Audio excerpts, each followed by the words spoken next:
Nung bata pa ako, gustong-gusto ko nang tumanda. Para bang kapag malaki ka na, nagagawa mo na ang lahat. Yung malaya ka, yung wala nang nagbabawal sa'yo. Dati, ayoko natutulog sa hapon.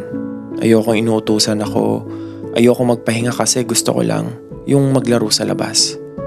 Nung bata pa ako, sabi ko, sana matapos na ako sa pag-aaral. Ayoko nang gumawa ng assignment. Ayoko nang mag-review kapag may exam. Gusto ko na lang magtrabaho, sumakay sa jeep o sa tren. Yung maglalakad ako sa may matataas na building.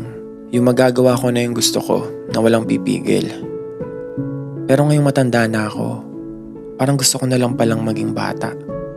Yung walang problema, walang iniisip, yung walang obligasyon. Yung papasok lang sa eskwelahan, tapos matutulog sa hapon para makapagpahinga. Yung kahit utusan akong bumili sa tindahan, hindi na ako magrereklamo pa. Mahirap palang maging matanda. Sana in-enjoy ko na lang nung bata pa. Sana hindi na lang ako nagmadali. Hindi naman pala madali.